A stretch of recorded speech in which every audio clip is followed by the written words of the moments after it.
On connaît le Titanic par des histoires, et aussi par un film. Maintenant, nous en avons même un scan grandeur nature. Et non, il ne s'agit pas d'un de ces anciens modèles qui nous faisaient nous demander à quoi le navire ressemblait vraiment.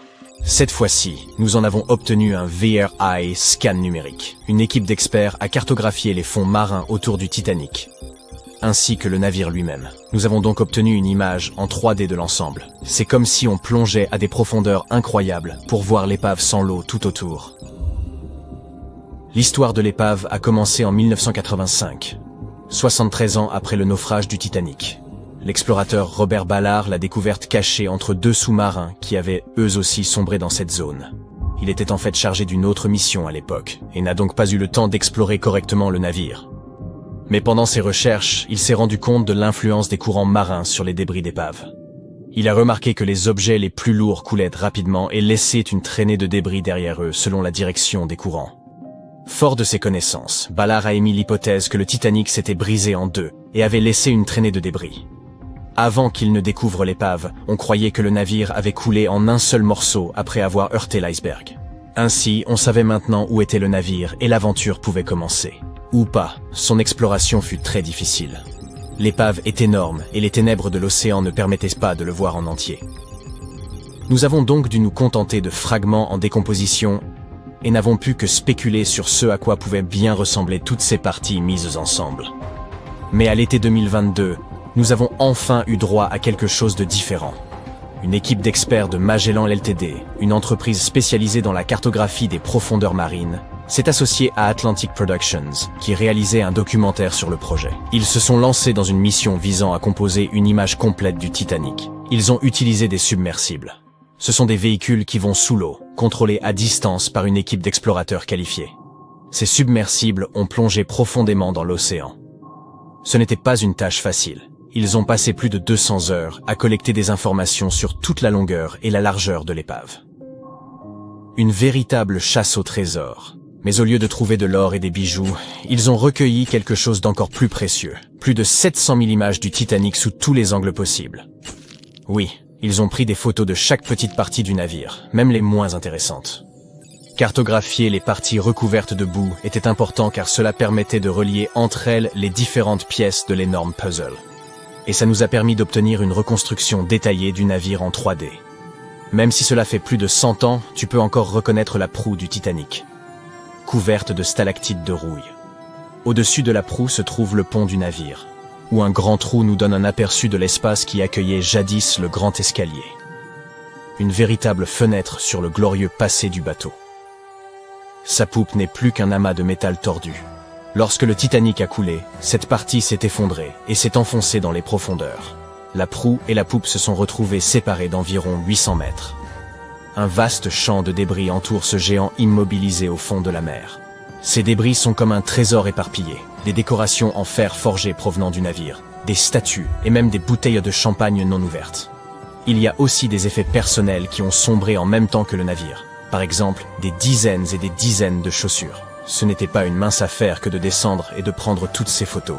Cela ne semble pas si difficile à première vue, étant donné que c'est un robot qui a plongé dans ces profondeurs inimaginables, et non pas des personnes. Mais étudier l'océan est difficile. 80% de l'océan n'a pas encore été exploré, cartographié, ni même vu. Les conditions sont extrêmes, et la pression est de plus en plus forte à mesure que l'on descend. Et notre véhicule a dû plonger jusqu'à près de 4000 mètres. C'est comme 12 tours Eiffel empilées les unes sur les autres. En plus, il y a de forts courants dans cette zone. Alors c'était un peu comme de naviguer dans un labyrinthe aquatique.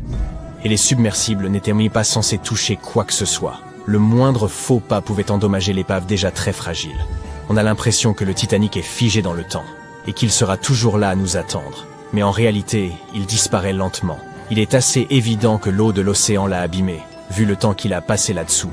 Mais ce n'est pas tout. L'épave abrite maintenant un type particulier de bactéries qui a même reçu le nom du célèbre navire. Ces bactéries ont une aptitude particulière. Elles peuvent survivre à l'intérieur de formations de rouille connues sous le nom de rusticle. Elles ressemblent un peu à des stalactites, ces pointes de glace qui se forment lorsque l'eau tombe d'une hauteur en gelant. Ces bactéries sont friandes de fer, que l'on trouve en abondance dans la coque du bateau. Un véritable buffet pour ces créatures. Et au fil du temps, Ces bactéries continueront à ronger le fer du bateau, petit à petit, jusqu'à ce qu'un jour, le festin prenne fin avec la disparition du navire. C'est comme un processus de recyclage lent mais régulier. Ainsi, ce modèle 3D que nous avons obtenu grâce au travail acharné des chercheurs et à la technologie arrive au bon moment. Car nous ne savons pas combien de temps il nous reste pour explorer l'épave. Et cela pourrait nous permettre de mieux comprendre la collision entre le Titanic et l'iceberg. Les films nous montrent toujours le Titanic heurtant l'iceberg du côté droit. Eh bien, nous ne pouvons pas vraiment en être sûrs. Ces images pourraient nous aider à comprendre si le navire s'est réellement planté sur l'iceberg, s'il s'y est accroché. Nous pouvons étudier la poupe et analyser la façon dont le Titanic a heurté le fond marin. Cela nous aidera également à comprendre ce qui s'est réellement passé pendant le naufrage. Peut-être aurons-nous la chance de découvrir si c'est vraiment un violent incendie qui a scellé le destin du Titanic. Selon une théorie, un feu aurait fait rage pendant 3 semaines avant que le navire n'effectue son premier et dernier voyage. Cela aurait affaibli sa coque, ce qui signifie que le plus gros du travail était déjà fait. L'iceberg n'aurait fait que lui donner le coup de grâce. Et s'il y a même eu un iceberg, comme certains se le demandent. Selon une autre théorie, le Titanic aurait en fait heurté une masse de glace dérivante au lieu d'un iceberg. La banquise est constituée de grandes plaques de glace qui flottent près de la surface de l'océan et qui peuvent être difficiles à repérer. Ils pensent que cette masse a pu dériver dans l'Atlantique depuis l'océan Arctique. Selon un marin professionnel qui défend cette idée, si le Titanic avait heurté un iceberg ordinaire, le navire aurait coulé beaucoup plus rapidement qu'il ne l'a fait. Et comme le Titanic a réussi à rester à la surface pendant une période relativement longue, près de 3 heures, il s'agissait peut-être d'un type de collision différent. Il a également dit que les témoignages des personnes présentes étaient parfois contradictoires. Il pense que ces différences seraient dues à des illusions d'optique. Lorsque les gens regardaient l'océan cette nuit-là, la façon dont la lumière se reflétait sur l'eau, ainsi que les conditions particulières à ce moment, ont pu leur donner l'impression que certains objets étaient plus proches qu'ils ne l'étaient en réalité. Ainsi, ils ont peut-être vu autre chose que ce qui était réellement sous leurs yeux. Un iceberg ou autre chose. Des jumelles auraient pu aider les membres de l'équipage à repérer le danger potentiel, mais malheureusement, ils n'en avaient pas. Il semble qu'elles se trouvaient dans une armoire dont personne, apparemment, n'avait la clé. Voici Arthur John Priest. Non, ce n'est pas un célèbre peintre et il n'a pas découvert un trésor perdu depuis longtemps. Il n'a pas non plus inventé de gadgets sophistiqués ni battu un record du monde. Non, Arthur John Priest est simplement célèbre pour être insubmersible. Prouvant qu'on peut être à la fois chanceux et malchanceux, Priest a participé et survécu à plusieurs mésaventures en mer, dont le fatidique voyage inaugural du Titanic. Priest n'était pas un homme riche naviguant pour le plaisir. Il faisait partie de la classe ouvrière, employé comme soutier ou chauffeur, coincé pendant des heures dans les entrailles chaudes des grands navires à vapeur. Son travail était pénible et difficile. Il était chargé de maintenir les fourneaux allumés en les alimentant en charbon afin que la vapeur produite soit suffisante pour que les moteurs fonctionnent. Il devait être attentif à ne pas faire surchauffer le système ou mettre le feu au navire. Les fourneaux devaient être surveillés de près et constamment alimentés. Il respirait tous ces terres polluées, travaillant et luttant dans la sueur et la saleté. Souvent torse nu à cause de la chaleur, il était toujours recouvert de poussière de charbon noir. Et quand il avait enfin droit à une pause, ses quartiers d'habitation communs étaient tout près, dans la même partie du bateau. Il devait être doué car il n'a jamais eu aucun mal à trouver du travail. Mais où qu'il aille, la malchance semblait le suivre. Le premier incident a été bénin. Lorsqu'il était jeune, Priest a travaillé pour le RMS Asturias. Le paquebot a pris la mer pour la première fois en 1907 pour un trajet qui reliait Southampton au Royaume-Uni à Buenos Aires en Argentine. Lors de ce voyage inaugural, le navire a subi une petite collision. Les dégâts étaient suffisamment importants pour qu'ils doivent rentrer pour réparation. Heureusement, aucune blessure grave n'a été rapportée. Priest, imperturbable, est simplement allé travailler sur un autre vaisseau. Mais sa malchance l'a poursuivi à bord de l'Asturias. En 1914, l'Asturias est devenu un navire-hôpital, une aide navale veillant aux soins et au transport des malades dans les eaux européennes et, si nécessaire, à leur rapatriement en Angleterre. Mais en mars 1917, vers minuit, le navire a été heurté par un corps étranger. Sa coque a été percée et la salle des machines a été inondée. Le capitaine a ordonné à tout le monde d'abandonner le navire, envoyant l'équipage, les patients et le personnel de santé dans les canots de sauvetage. Le vaisseau était toujours en mouvement, se propulsant dans l'eau car les commandes principales, situées dans la salle des machines submergées, ne pouvaient pas être éteintes. Le capitaine a refusé de quitter le navire alors que les gens essayaient encore de s'échapper. Il a pu diriger l'Asturias vers Bolt Head où il a finalement atteint la terre sans couler. Les canots de sauvetage restants ont été descendus et les derniers survivants ont pu se mettre en sécurité. Lorsqu'ils ont étudié plus tard les dégâts subis par le navire, l'Asturias a été considéré comme une totale épave. Il serait exagéré d'attribuer la survenue de cette catastrophe au passage de Priest à son bord. Après tout, il n'était même pas sur le navire à l'époque. Mais il semblerait quand même que beaucoup des bateaux sur lesquels il a servi ont dû faire face au désastre. Sa malchance l'a accompagné à son poste suivant sur le RMS Olympique, un énorme paquebot. L'Olympique était vraiment très grand. D'ailleurs, il avait été conçu et réalisé au sein de la même flotte que le Titanic. Mais cette grande taille impliquait des sacrifices. L'Olympique était parfait pour naviguer droit dans une direction donnée, mais très difficile à manier quand il s'agissait de tourner. En septembre 1911, le Hawkeye, un navire plus petit qui naviguait à proximité, n'a pas laissé assez de place au grand vaisseau pour manœuvrer. L'Olympique a essayé de modifier sa trajectoire, mais les deux se sont percutés. Le Hawkeye, ayant été conçu pour faire face à d'éventuelles confrontations en mer, sa proue renforcée a déchiré la coque de l'Olympique. Deux grandes entailles sont apparues sur le flanc du paquebot. L'arbre à hélice a été gravement tordu. Pire encore, le navire a commencé à prendre l'eau. D'une manière ou d'une autre, l'Olympique a réussi à atteindre la côte sans sombrer, et personne n'a été gravement blessé. Priest n'avait alors aucune idée que cela n'était qu'un avant-goût de ce que l'avenir lui réservait. Il a ensuite trouvé un emploi sur un navire tout neuf, un paquebot extraordinaire, une merveille insubmersible dont on disait qu'il était le plus grand jamais construit. Oui, il allait travailler sur le Titanic. Et quel travail! Pas moins de 29 chaudières à faire tourner, nécessitant 850 tonnes de charbon par jour pour produire la quantité de vapeur suffisante à sa propulsion.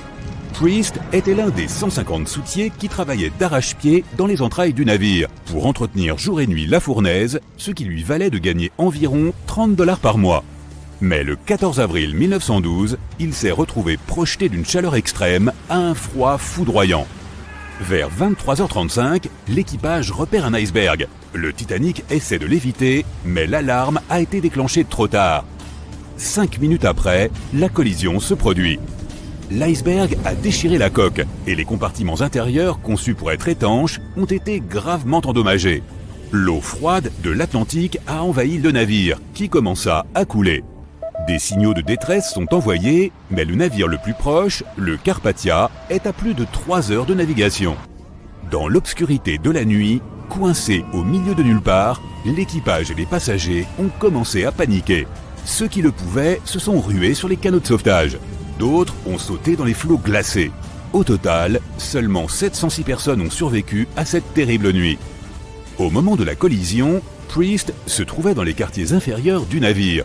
Il était en pause, se relaxant après une dure journée de travail. Et alors que le navire sombrait, il en allait de même pour ses chances de survie. Lui et ses collègues se trouvaient dans la partie du navire qui était à ce moment la plus dangereuse. Ils devaient se frayer un chemin dans un dédale de couloirs et de passerelles, dont certains étaient inondés, dans une course folle vers les ponts supérieurs. Puis, il fallut affronter l'eau glaciale, y plonger et nager désespérément vers un endroit plus sûr. L'océan était si froid que Priest a souffert d'engelures avant de finalement trouver un moyen d'atteindre un des canots de sauvetage. Il était l'un des 44 soutiers ayant survécu cette nuit-là. Après une telle expérience, la majorité des gens ne mettraient probablement jamais plus les pieds sur un bateau. Mais Priest avait besoin de travailler. Son poste suivant s'est aussi révélé une expérience chaotique. On lui a proposé un emploi sur le HMS Alcantara. Le bateau a coulé en 1916 et Priest a une nouvelle fois été l'un des rares à s'en sortir, bien que gravement blessé au cours de l'incident. Mais il a continué à forcer la chance, et le job suivant a dû lui sembler étrangement familier. Il devait partir à bord d'un vaisseau construit par les mêmes ingénieurs ayant conçu l'Olympique et le Titanic. Et ce navire, appelé le Britannique, était le plus grand des trois. Il était aussi considéré comme un navire plus avancé, équipé de nouveaux dispositifs de sécurité installés suite au naufrage du Titanic.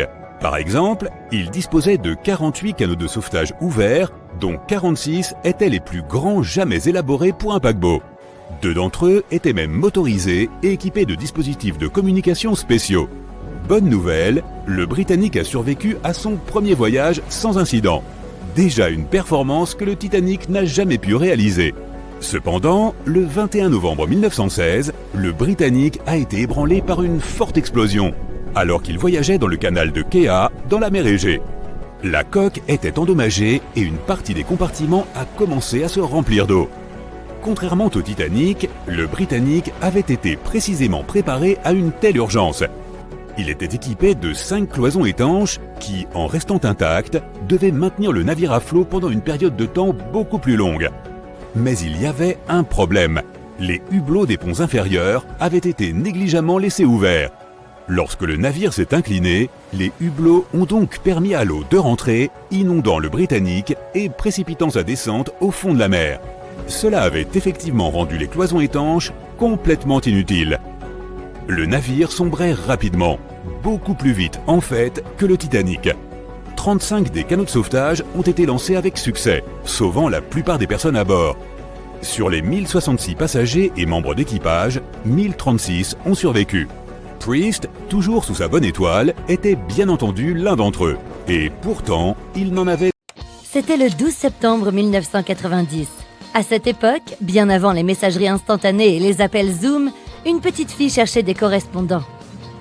Zoé était à bord d'un bateau reliant l'Angleterre à la Belgique, en vacances avec ses parents. Elle n'avait que 10 ans à l'époque, mais c'était une élève brillante. Elle a pris une feuille de papier et a commencé à assembler des mots.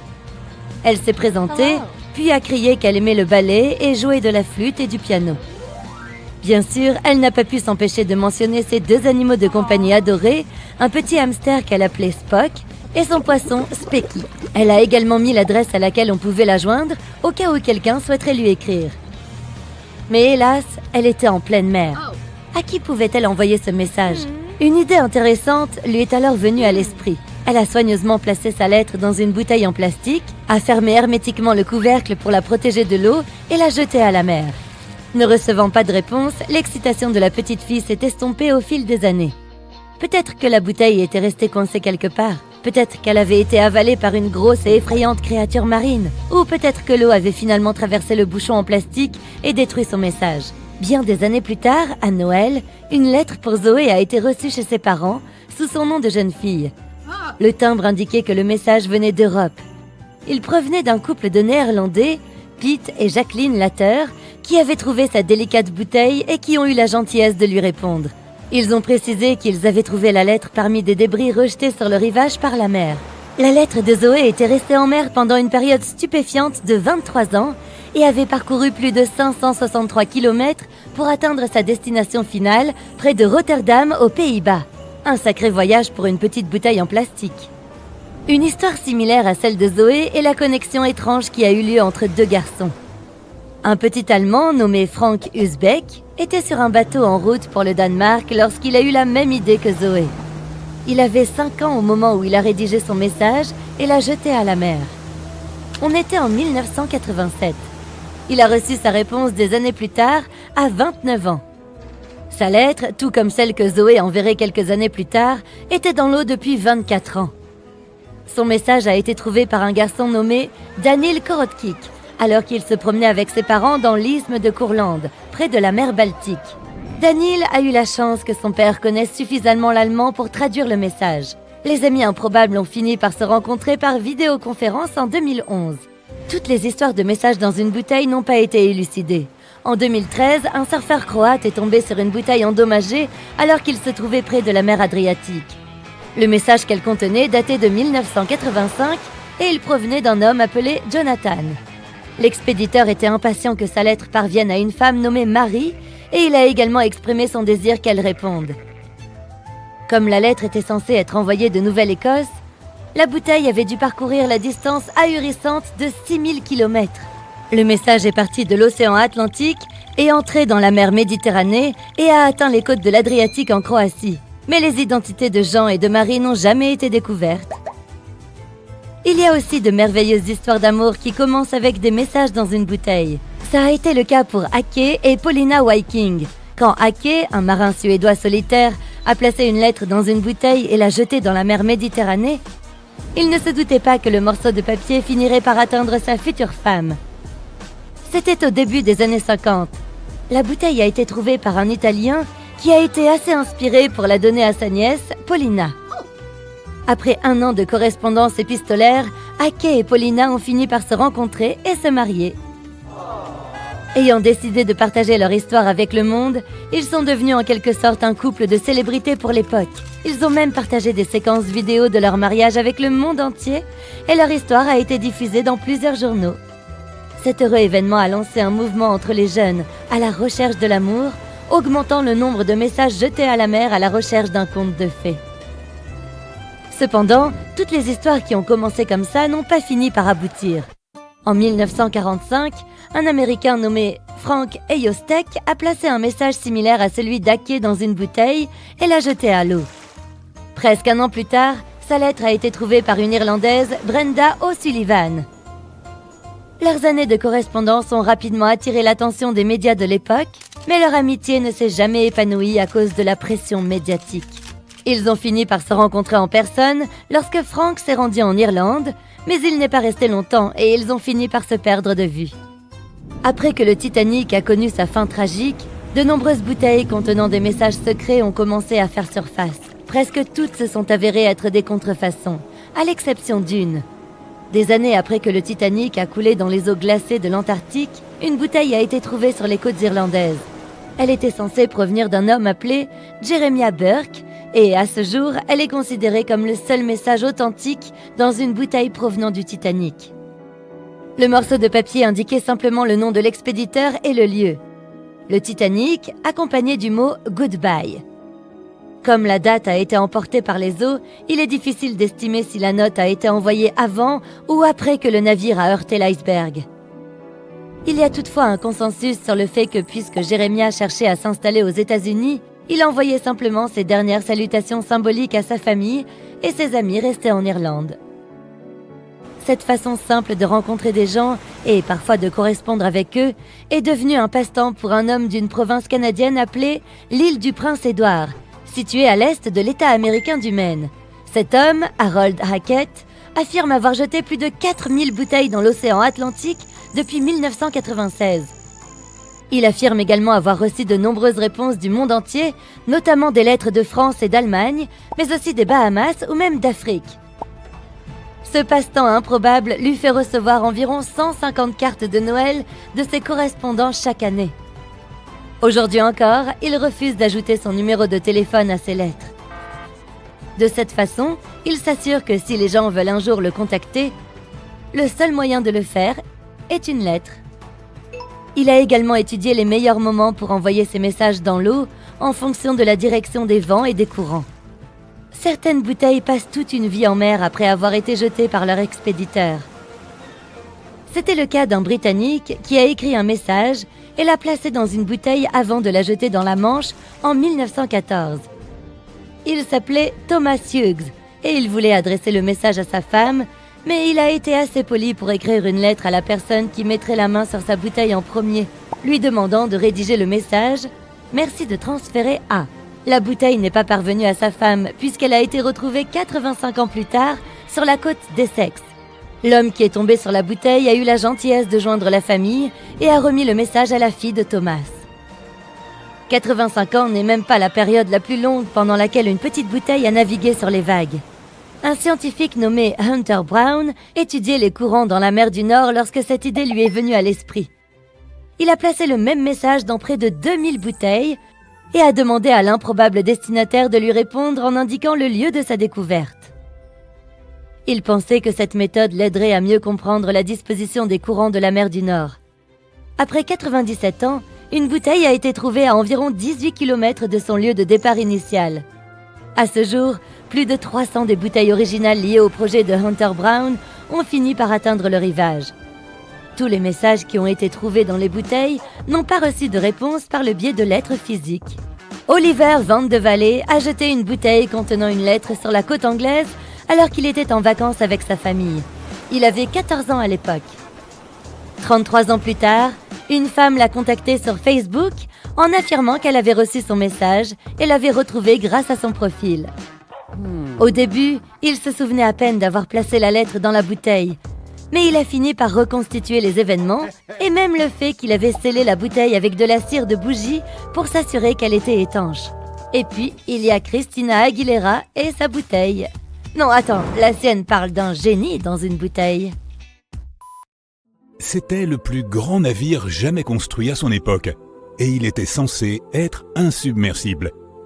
Mais quelques jours après avoir entamé son premier voyage, en 1912, le Titanic a disparu, loin sous les vagues impitoyables de l'Atlantique Nord. Des 2200 passagers et membres d'équipage qui se trouvaient à bord, seuls 706 ont survécu à cette terrible nuit. Un navire plus petit aurait-il mieux résisté dans la même situation ? La taille de l'iceberg a-t-elle été un élément clé dans le drame qui s'est joué ? La décision de changer de cap au tout dernier moment pour tenter d'éviter l'impact n'a-t-elle pas constitué une erreur fatale en définitive ? 3 si qui laissent en suspens plusieurs scénarios. Nous savons que le Titanic était considéré comme une merveille d'ingénierie à son époque. Conçu par Thomas Andrews pour la compagnie maritime britannique White Star Line, il mesurait un peu plus de 270 mètres de long et 53 mètres de haut. L'espace était suffisant pour abriter 840 cabines, une piscine, un cours de squash, un gymnase et 2 salles à manger. Mais c'est sous le pont que se trouvait l'une de ses nouvelles caractéristiques les plus impressionnantes. La coque du Titanic était divisée en 16 compartiments conçus pour être étanches. Jusqu'à 4 de ces compartiments pouvaient prendre l'eau en cas de brèche, les 12 autres aidant à maintenir le navire endommagé à flot.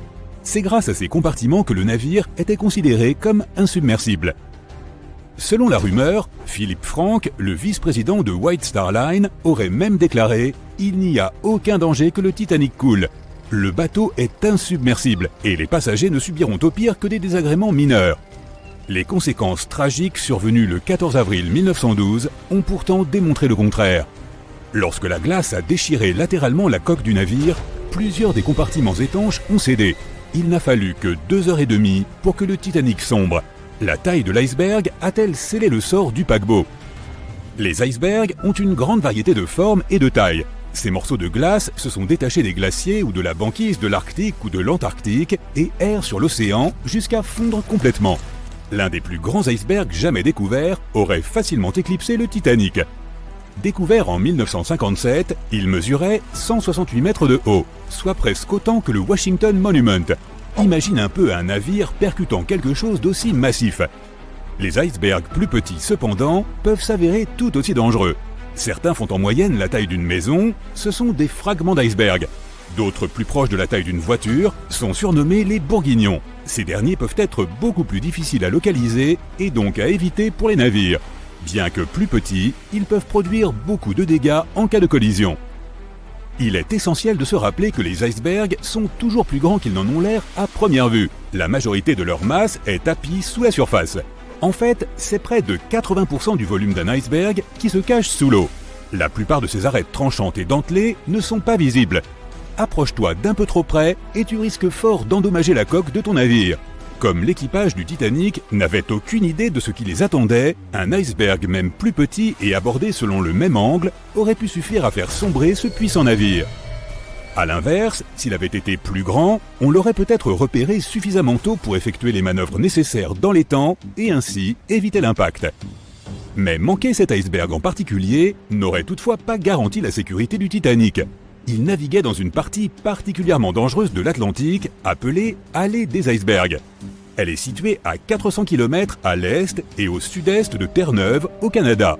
Un iceberg peut en cacher un autre, puis un autre, et ainsi de suite.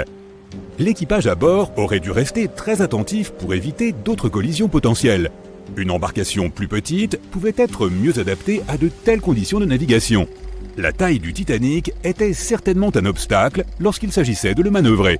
D'ailleurs, il venait juste de quitter son quai à Southampton lorsqu'il a failli entrer en collision avec un autre paquebot plus petit, le SS New York, le manquant de 60 cm seulement. Le gigantesque navire à vapeur n'était pas fait pour opérer rapidement dans un espace restreint. Un paquebot de cette taille a besoin de temps et d'espace à sa mesure pour se mouvoir. Mais lors d'une rencontre entre un paquebot et un iceberg, la taille du bateau ne compte pas toujours non plus. L'Islander était un bateau à vapeur conçu pour voyager dans le passage intérieur en Alaska. Pendant l'été 1901, il a heurté un iceberg, entraînant la formation d'un trou au niveau de la proue. Le navire n'a pas coulé immédiatement et l'équipage a essayé de le conduire en sécurité. Finalement, sa proue a été complètement submergée et sa poupe s'est soulevée hors de l'eau. Il n'a pas fallu beaucoup plus de temps au bateau pour couler complètement. Sur les 168 passagers et membres d'équipage, 128 ont survécu. L'accident a également occasionné la perte de 3 millions de dollars en or. L'Islander avait une coque de 73 mètres, soit presque un quart de celle du Titanic. Sa taille réduite n'a visiblement pas joué en sa faveur face à l'iceberg. Et puis il y a eu le Hans et Toft en 1959. Également connu sous le nom de Petit Titanic ou de Titanic danois, il était considéré comme le navire le plus sûr à flot. Il mesurait 83 mètres de long avec 95 personnes à bord. Tout comme le vrai Titanic, le Hans et Toft avait été spécialement conçu pour faire face à la plupart des problèmes que la mer pouvait lui causer. En plus de son double fond en acier, il avait aussi une proue blindée et 7 compartiments étanches. Comment un tel navire pouvait-il couler? C'était manifestement possible. C'est arrivé lors de son premier voyage, au cours de son trajet de retour vers Copenhague. Le 30 janvier, il heurte un iceberg. Un SOS est envoyé, mais quand le Johannes Cruz arrive à son secours, le Hans et Toft était introuvable. La seule trace de son existence est une bouée de sauvetage rejetée sur le rivage en Islande 9 mois plus tard. Encore une fois, la taille réduite du navire ne l'a pas avantagé. Un Titanic de plus petite taille n'aurait pas garanti un voyage sûr en 1912. La dernière supposition concerne les choix de dernière minute une fois l'iceberg repéré et l'alarme déclenchée. D'abord, le Titanic aurait pu tenter un arrêt complet, mais cette option n'était pas réellement envisageable, car le navire avait besoin de près de 800 mètres pour s'arrêter. Et l'iceberg, lui, n'était qu'à 275 mètres. Ensuite, le Titanic pouvait essayer d'éviter l'iceberg en s'en éloignant. C'est d'ailleurs ce que le capitaine a ordonné. Mais la tentative a échoué, entraînant une profonde entaille sur la coque du navire. La dernière option, percuter l'iceberg de plein fouet. Cela aurait-il fait une différence ? La réponse est un intrigant « peut-être ». Certains pensent qu'une collision frontale aurait sauvé le Titanic. Dans ce scénario, la collision aurait limité les dégâts à l'avant du navire. Des prévisions ont montré que dans ce cas, seuls 4 des compartiments auraient été percés, permettant aux autres de remplir leur rôle et maintenir le Titanic à flot. Il aurait été probablement bloqué sur place, incapable de bouger, mais il serait resté à flot jusqu'à l'arrivée des secours. Cela aurait pu laisser à un bateau comme le Carpathia, qui était dans les parages, suffisamment de temps pour atteindre le lieu de l'accident et mettre les personnes à bord en sécurité. L'un des concepteurs du Titanic, Edward Wilding, a fait une déclaration dans ce sens lors d'une enquête sur le naufrage. Il a affirmé que la plupart des gens auraient survécu à un choc frontal et que le Titanic lui-même n'aurait pas coulé. Mais d'autres experts ne partagent pas cette opinion. Tout d'abord, les cloisons spéciales du Titanic ont été conçues pour protéger le navire contre les collisions avec d'autres navires, pas avec des icebergs. Ces compartiments se froissaient lors de l'impact, absorbant une partie de la force, et l'autre bateau accuserait le reste du choc. Même avec des dégâts importants, les cloisons restantes maintiendraient le Titanic à flot. Seulement, un iceberg n'a pas la même capacité d'absorption en cas de collision avec un paquebot. La majeure partie de la force aurait été absorbée par le Titanic, ce qui aurait entraîné des dégâts considérables pour le navire. Pire encore, l'impact se serait répercuté sur toute sa longueur. Les rivets auraient sauté, les coutures se seraient déchirées, enfin, les compartiments auraient rapidement été inondés et le navire aurait coulé encore plus vite, entraînant ainsi des morts supplémentaires. Quoi qu'il en soit, comme pour la plupart des questions impliquant des si, nous ne connaîtrons jamais vraiment la réponse. Aussi tragique qu'ait été le premier et dernier voyage du Titanic, il a eu pour effet des changements qui ont contribué à rendre les sorties en mer beaucoup plus sûres. Les conclusions des audiences sur la catastrophe ont conduit à la création de la Patrouille internationale des glaces en 1914. Une organisation qui surveille les icebergs dans les océans Atlantique et Arctique pour s'assurer qu'ils peuvent être évités par les navires dans la zone. Aux États-Unis et en Grande-Bretagne, les bateaux ont été contraints de transporter suffisamment de canots de sauvetage pour accueillir chaque personne à bord. Des entraînements réguliers d'utilisation des canots de sauvetage ont été rendus obligatoires. Les cloisons des navires ont été surélevées pour mieux empêcher l'eau de pénétrer et les fonds ont été étirés pour créer des doubles coques, contribuant à rendre les compartiments vraiment étanches. On ne peut pas nier que le Titanic a été une terrible tragédie, mais les leçons tirées de cette nuit mémorable ont certainement permis d'en éviter bien d'autres. 14 avril 1912. La nuit noire est remplie des sons affreux d'un vaisseau métallique géant se brisant en deux. Le plus grand navire de l'époque est entré en collision avec un iceberg qui se trouvait sur son chemin, le Titanic. L'une des plus grandes tragédies du XXe siècle dont les gens parlent encore. Le côté tribord du navire géant a frôlé l'iceberg. Il était 23h40 quand les choses ont commencé à mal tourner. Cet iceberg a causé suffisamment de dégâts pour qu'au moins 5 compartiments étanches de la coque commencent à se remplir d'eau. L'équipage a immédiatement lancé une brève enquête pour voir s'il pouvait faire quelque chose et réparer les dégâts. Il n'avait personne sur qui compter. Seul dans l'obscurité de la nuit froide, loin de toute terre, au beau milieu de l'océan Atlantique Nord, à environ 600 km au sud de Terre-Neuve. Ils avaient besoin de temps pour trouver comment mettre les passagers en sécurité. Et du temps, ils en avaient, mais pas assez. Si tu as regardé le film, tu sais que le navire n'a pas coulé immédiatement après que la rencontre avec l'iceberg se soit produite. Tout le processus a duré 2h40. Mais la situation était délicate.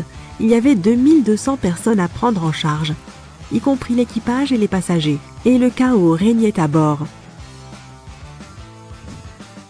L'ingénieur en chef Thomas Andrew a vite compris qu'il ne pourrait pas rester à flot.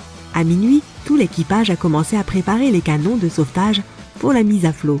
Il disposait de 20 canots avec de la place pour seulement 1178 personnes, ce qui représentait à peine plus de 50% des gens à bord. L'ordre était de mettre les femmes et les enfants en sécurité les premiers. Les membres d'équipage étaient là pour ramer et guider les canots. Au cours des 2 heures suivantes, les choses ont commencé à s'intensifier progressivement. Les membres d'équipage avaient pour mission de réveiller les passagers et de les avertir que quelque chose de grave était en train de se produire. Ils voulaient les placer dans une flotte de canots de sauvetage le plus vite possible. À minuit 15, des membres de l'équipage ont envoyé un signal de détresse. Un navire à vapeur appelé le Frankfurt s'est trouvé parmi les premiers à recevoir ce message et à y répondre, mais il se trouvait à environ 274 km. D'autres navires ont également reçu le message et proposé leur aide, mais malheureusement, ils étaient trop loin. À minuit 20, le paquebot Caparcia de la compagnie Cunard a reçu un signal de détresse du Titanic et a immédiatement changé de cap. Ils étaient alors à 58 miles nautiques de distance, soit 107 km, et il leur faudrait plus de 3 heures pour arriver. 20 minutes plus tard, l'équipage descendait le premier canot de sauvetage. Il ne transportait que 27 passagers, alors qu'il y avait de la place pour 65. Beaucoup des canots de sauvetage qui ont été lancés les premiers étaient remplis bien en dessous de leur capacité. Les membres de l'équipage étaient inquiets que les grues ne puissent pas supporter le poids d'un canot de sauvetage entièrement chargé. Et puis, au début, de nombreux passagers avaient tout simplement trop peur de quitter le navire. Ils pensaient encore que le Titanic était insubmersible et ne pouvaient pas imaginer le scénario qui allait se produire 1 à 2 heures plus tard. L'équipage a tiré la première des 8 fusées de détresse, sans succès. Personne n'était assez proche pour les aider. À 1h20, ils avaient fait descendre 10 canots de sauvetage. Le 8e ne contenait que 28 personnes. L'un des passagers du 10e était la petite Milvina Dean, âgée de 9 semaines. Elle deviendrait plus tard la dernière des survivantes, ayant vécu jusqu'en 2009 et atteint l'âge canonique de 97 ans. 2 heures du matin déjà, 3 canots pliables étaient les dernières embarcations de sauvetage restantes. La proue du navire s'était enfoncée très bas et avait basculé loin sous la surface. Les gens qui ne se trouvaient pas loin pouvaient à présent clairement voir les hélices de la poupe au-dessus de l'eau. Les membres de l'équipage étaient en train de descendre le canot de sauvetage pliable D depuis les quartiers des officiers, avec plus de 20 passagers à l'intérieur. Alors que la proue du navire s'enfonçait, l'eau emportait le canot A loin du pont. Ces 20 personnes se débattaient car leur embarcation était partiellement remplie d'eau. Pendant que les membres de l'équipage essayaient de libérer le canot pliable B, celui-ci est tombé. avant qu'il ne le redresse, l'eau l'a emporté loin du navire. 30 passagers ont tout de même réussi à se mettre en sécurité sur le canot de sauvetage renversé. À 2h17, le radiotélégraphiste du navire a décidé de transmettre un dernier appel de détresse. Une minute plus tard, la lumière du navire s'est finalement éteinte. Le Titanic et tous ceux qui restaient à bord ont plongé dans l'obscurité. La proue continuait de s'enfoncer et la poupe s'élevait plus haut au-dessus de la surface, ce qui exerçait une grande pression sur la partie centrale du navire. Des sons horribles emplissaient la nuit. Le Titanic, cet énorme navire légendaire dans lequel tant de gens avaient placé leurs espoirs, s'est brisé en deux entre la 3e et la 4e cheminée. Selon les rapports, il a fallu environ 6 minutes à la section avant pour atteindre le fond de l'océan. La poupe est retombée sur l'eau avant de s'élever à nouveau en position verticale. Elle est restée dans cette position jusqu'à ce qu'elle disparaisse finalement dans l'océan. À 2h20, la poupe avait apparemment conservé de l'air à l'intérieur et la pression de l'eau l'a écrasée pendant qu'elle descendait. La poupe a atterri à environ 600 mètres de la proue.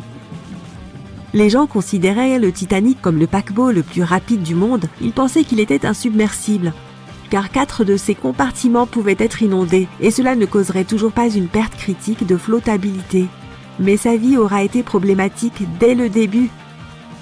Alors que le navire quittait le port, il a frôlé de quelques encablures le paquebot New York.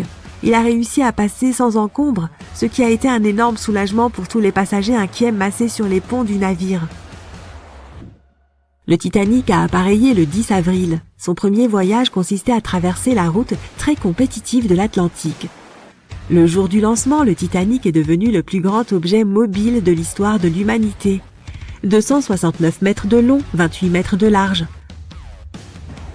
Pas si grand si tu le compares au navire d'aujourd'hui.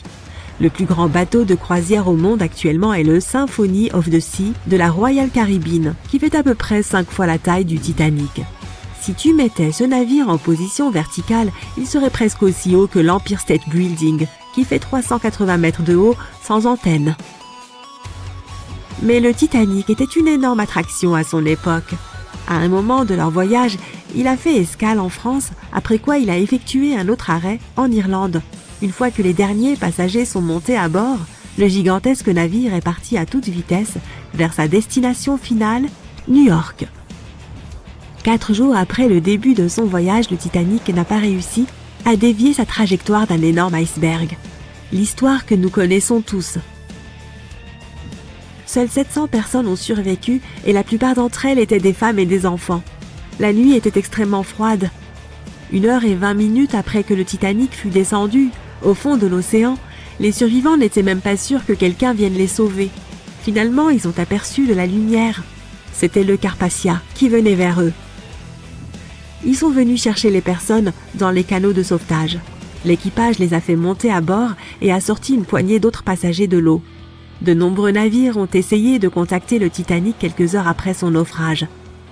Leurs messages n'ont jamais reçu de réponse. Plus tard, lorsqu'une enquête a été menée sur ce qu'il s'était réellement passé, ils ont découvert que le paquebot Californian de la compagnie Leyland se trouvait à moins de 30 km lorsque le Titanic coulait. Mais l'équipage n'a pas entendu les signaux de détresse venant du Titanic car leur opérateur radio n'était pas en service. Les pays des deux côtés de l'Atlantique ont été choqués et horrifiés lorsqu'ils ont entendu les détails de ce qui était arrivé au Titanic. Ils ont décidé d'apporter des changements aux opérations des navires, des règles qui aideraient à éviter de tels événements à l'avenir. Ils ont organisé la première convention internationale pour la sauvegarde de la vie humaine en mer, où ils ont adopté des règles pour que chaque navire ait suffisamment de canots de sauvetage pour tous les passagers à bord. De plus, les exercices d'embarcation de sauvetage sont devenus obligatoires. Ils ont également décidé de créer une patrouille internationale des glaces. Son rôle principal était de surveiller les icebergs dans les voies de navigation de l'Atlantique Nord. Les navires devraient également assurer une veille radio 24 heures sur 24. Le Titanic n'a pas été construit seul. En raison de la taille de ce magnifique vaisseau et de tous les nouveaux équipements qu'il nécessitait, il aurait été trop coûteux de le construire en un seul exemplaire. Alors l'entreprise a construit le Titanic en même temps que 2 navires jumeaux et tous deux ont eu des vies mouvementées. Le RMS Olympique a été prêt en premier Il a été lancé en 1910 et pendant une année entière, il a été le plus grand paquebot du monde. Le Britannique était un autre navire jumeau qui a navigué pendant un certain temps avant de finir lui aussi au fond de l'océan. Mais seul le Titanic est devenu une légende et l'une des histoires les plus fascinantes de l'histoire moderne. Nous avons tous pleuré un peu en regardant les adieux déchirants de Jack et Rose dans Titanic. Oups, spoiler, désolé. Mais les histoires vécues lors du naufrage du célèbre navire n'en étaient pas moins touchantes. Joseph Laroche était né en 1886 à Haïti dans une famille aisée.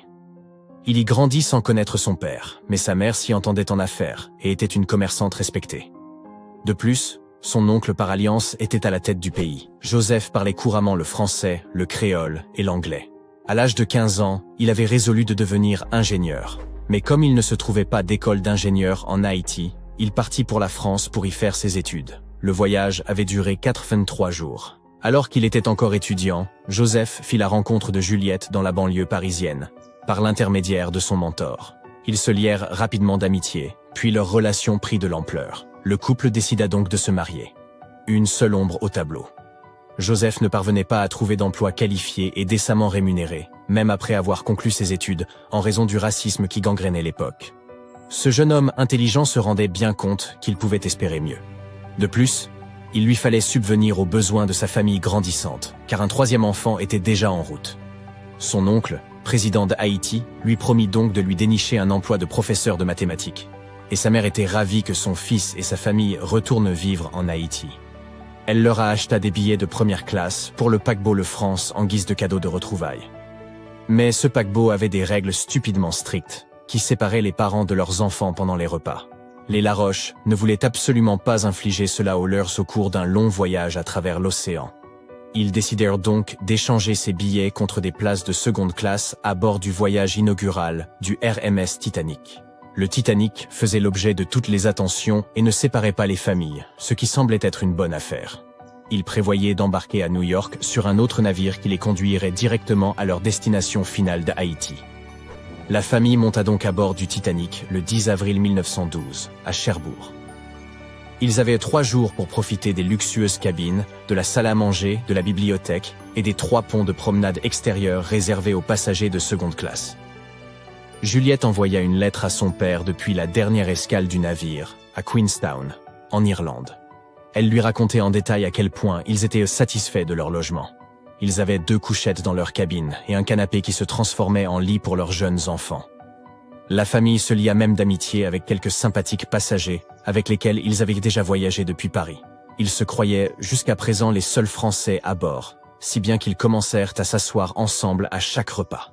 Juliette mentionna qu'ils avaient tout passé de merveilleux moments ensemble sur le pont du paquebot. Elle écrivit aussi que les gens à bord étaient généralement bienveillants, bien que certaines sources, en raison de leurs origines, aient affirmé le contraire. C'est dans la nuit du 15 avril que leur passionnant voyage s'acheva brusquement. Bien que les radiotélégraphistes du Titanic aient été avertis de la dérive des glaces par les navires voisins, le paquebot continua à avancer à plein régime. Il était environ 23h40 lorsque la coque du Titanic finit par heurter un iceberg à environ 600 km des côtes de Terre-Neuve. Le navire, pratiquement insubmersible, était gravement dépourvu de canaux de sauvetage, la moitié seulement de ses 2200 passagers pouvant y prendre place. Le navire le plus proche, le Carpathia, était alors bien trop éloigné pour lui venir en aide. Un steward réveilla la famille Laroche et l'emmena au canot de sauvetage, comme Juliette s'en souviendrait plus tard. Elle ne parlait pas un mot d'anglais, et tout ce qui se passait lui paraissait d'autant plus effrayant. Peu après minuit, l'équipage reçut l'ordre de donner la priorité aux femmes et aux enfants lors de l'embarquement dans les canots. Juliette se souviendrait plus tard qu'une terrible panique se répandit alors, les gens se poussant les uns les autres pour obtenir la place convoitée. À un moment donné, elle craignit même qu'on lui ait arraché sa fille aînée pour la jeter à la mer. Un instant plus tard, elle avait rejoint la petite Simone à la même place vacante. Juliette, enceinte et ses 2 filles durent donc se faire une place dans le canot de sauvetage numéro 14. Mais il leur fallut dire adieu à Joseph au moment où le canot descendait dans la mer. Il enveloppa Juliette de son manteau, en lui disant qu'elle en aurait bien besoin, et lui promit de monter dans un autre canot pour toutes les revoir à New York. Joseph Laroche, 25 ans, ne parvint pas à tenir parole. En quelques heures, le Titanic avait sombré dans les eaux, emportant la vie de près de 1500 personnes. Joseph était l'une d'entre elles. Juliette et ses filles faisaient partie des 700 survivants qui furent secourus par le paquebot Carpathia quelques heures plus tard. Une fois arrivées à New York, elles cherchèrent parmi la foule, espérant y retrouver Joseph. Lorsqu'il devint évident qu'elles ne le trouveraient pas, il fut temps pour elles de décider quoi faire et où aller. Sans la moindre connaissance de l'anglais et leur argent ayant coulé avec le navire, Juliette ne réussit à survivre que 3 semaines en Amérique, et n'eut d'autre choix que de rentrer en France. L'oncle de Joseph n'était plus en mesure d'aider quiconque, un attentat ayant mis fin à ses jours 4 mois seulement après la tragédie du Titanic. En décembre 1912, Juliette donna naissance à un fils qu'elle nomma Joseph en l'honneur de son père. Jusqu'à la fin de sa vie, elle ne parvint pas à se remettre de la perte de son mari bien-aimé. C'est pourquoi elle n'aimait pas parler de ce qui avait pu se passer sur le Titanic et demandait à ses enfants de ne jamais le mentionner. En 1995, un membre de la Titanic Historical Society a interviewé Louise. Elle était la dernière enfant Laroche encore en vie et l'ultime survivante française du naufrage. C'est à ce moment-là que le monde a entendu parler pour la première fois de cette histoire déchirante. Elle a inspiré quelques pièces de théâtre et nombre d'articles, mais n'a jamais reçu la même attention que les histoires de certains autres passagers. Tu te souviens sans doute du couple de personnes âgées sombrant ensemble dans leur lit à bord du Titanic. Il a été inspiré par Isidore et Ida Strauss. Tous deux étaient nés en Allemagne et avaient décidé d'émigrer aux États-Unis lorsqu'ils étaient encore enfants. Ils s'étaient rencontrés à New York et s'étaient mariés 5 ans plus tard. Isidore avait créé avec son frère un commerce de porcelaine qui s'était développé jusqu'à devenir le rayon verrerie de Macy's, les rendant prodigieusement riches. Isidore et Ida étaient connus à New York non seulement pour leur opulence et leur bon cœur, mais aussi pour leur amour et leur dévouement l'un envers l'autre. En 1912, le couple décida de fuir l'hiver new-yorkais et fit cap vers l'Europe. À cette époque, ils étaient déjà mariés depuis 40 ans. Au début du mois d'avril, il fut ensuite temps pour eux de rentrer à New York. Ils voyageaient d'ordinaire sur d'énormes paquebots allemands, mais à l'époque, ils ne purent résister à l'engouement pour ce nouveau paquebot de luxe, le RMS Titanic. C'est ainsi qu'ils se retrouvèrent dans l'une des suites privées de première classe située sur le pont supérieur du navire. Le couple Strauss passait ses soirées à dîner devant un orchestre, dans une salle remplie de panneaux de bois coûteux et de meubles de luxe. Dans la nuit du 14 avril, ils ressentirent une légère secousse. Puis ils sortirent de leur suite privée et attendirent les instructions de l'équipage. On leur recommanda de ne pas perdre leur laissez-passer, car ils en auraient besoin lorsque tout le monde remonterait à bord. Mais le navire était bien en train de sombrer. Le couple se trouvait à côté du canot de sauvetage nombre 8, et M. Strauss, qui avait 67 ans à l'époque, se vit offrir un siège avec sa femme en raison de son âge avancé. Il la refusa, affirmant qu'il n'était pas trop vieux pour se sacrifier pour une dame. Il voulait attendre et s'assurer qu'aucune femme et qu'aucun enfant n'était pour laisser à l'abandon. Ellen Bird, la femme de chambre d'Ida, hésita à grimper à bord du canot de sauvetage, mais Ida lui ordonna d'y aller. Elle prit alors la décision difficile de ne pas laisser son mari seul sur le navire en train de couler.